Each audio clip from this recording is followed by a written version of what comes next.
নির্বাচন ঘনিয়ে আসার সঙ্গে সঙ্গে রাজনৈতিক অঙ্গনে যে উত্তাপ ও অনিশ্চয়তা তৈরি হয়েছে তা সাধারণ ভোটারদের মধ্যে গভীর উদ্বেগের জন্ম দিচ্ছে।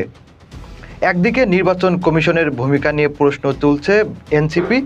দলটি প্রকাশ্যেই জানিয়েছে বর্তমান পরিস্থিতিতে তারা নির্বাচনে অংশ নেবে কিনা সে বিষয়ে পুনর্বিবেচনা করছে।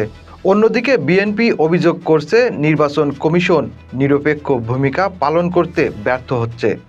একই ধরনের অভিযোগ তুলছে জামায়াতে ইসলামীও।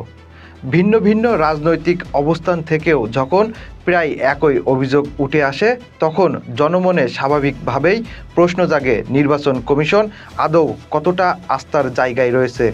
রাজনৈতিক দলগুলোর এই পারস্পরিক অভিযোগ ও অনাস্থার পরিবেশ নির্বাচন ব্যবস্থাকে দুর্বল করে তোলে।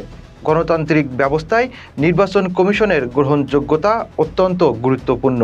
কমিশনের প্রতি আস্থা না থাকলে নির্বাচন যতই সাংবিধানিকভাবে বৈধ হোক না কেন তার নৈতিক গ্রহণযোগ্যতা প্রশ্নবিদ্ধ হয়।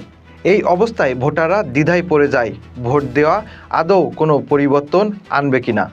এর পাশাপাশি সাম্প্রতিক সময়ে ঘটে যাওয়া বিভিন্ন রাজনৈতিক ও সামাজিক ঘটনা নির্বাচনী পরিবেশ নিয়ে আরও শঙ্কা তৈরি করেছে। সহিংসতার আশঙ্কা, রাজনৈতিক কর্মসূচিতে বাধা, মামলা, গ্রেপ্তারের অভিযোগ, প্রশাসনের ভূমিকা নিয়ে প্রশ্ন। এসব বিষয় মিলিয়ে একটি চাপা আতঙ্ক কাজ করছে সাধারণ মানুষের মনে। বিশেষ করে গ্রামাঞ্চল ও মফস্বল এলাকার ভোটাররা ভাবছেন তারা নিরাপদে ভোট কেন্দ্রে গিয়ে ভোট দিতে পারবেন তো। ভোটারদের মধ্যে এই আতঙ্ক গণতন্ত্রের জন্য একটি অশনি সংকেত।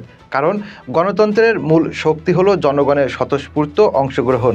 যখন মানুষ ভয়ের কারণে ভোট কেন্দ্রে যেতে চায় না তখন নির্বাচন কেবল আনুষ্ঠানিক প্রক্রিয়ায় সীমাবদ্ধ হয়ে পড়ে। এই প্রেক্ষাপটে সবচেয়ে বড় দায়িত্ব নির্বাচন কমিশনের ওপর বর্তায়।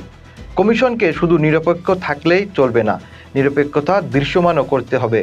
সব রাজনৈতিক দলের জন্য সমান মাঠ নিশ্চিত করা, অভিযোগের দ্রুত ও বিশ্বাসযোগ্য নিষ্পত্তি করা এবং আইন শৃঙ্খলা রক্ষাকারী বাহিনীর নিরপেক্ষ ভূমিকা নিশ্চিত করা, এসব পদক্ষেপ জরুরি। একই সঙ্গে রাজনৈতিক দলগুলোরও দায়িত্ব রয়েছে। নির্বাচন বর্জন বা অনিশ্চয়তার রাজনীতি না করে জনগণের আস্থা ফেরাতে গঠনমূলক রাজনৈতিক আচরণ প্রয়োজন। কারণ শেষ পর্যন্ত এই নির্বাচন শুধু দলগুলোর ক্ষমতার প্রশ্ন নয়, এটি দেশের গণতান্ত্রিক ভবিষ্যতেরও প্রশ্ন। সব মিলিয়ে বলা যায় ত্রয়োদশ জাতীয় সংসদ নির্বাচন ঘিরে যে আতঙ্ক ও অনিশ্চয়তা তৈরি হয়েছে তা অবহেলা করার সুযোগ নেই। সময় এখনও আছে। সঠিক সিদ্ধান্ত, দায়িত্বশীল আচরণ ও আস্থার পরিবেশ তৈরি করতে পারলে এই নির্বাচন একটি গ্রহণযোগ্য ও অংশগ্রহণমূলক উৎসবে রূপ নিতে পারে। অন্যথায় এই আতঙ্কই ভবিষ্যতে আরও বড় রাজনৈতিক সংকটের বীজ বপন করতে পারে।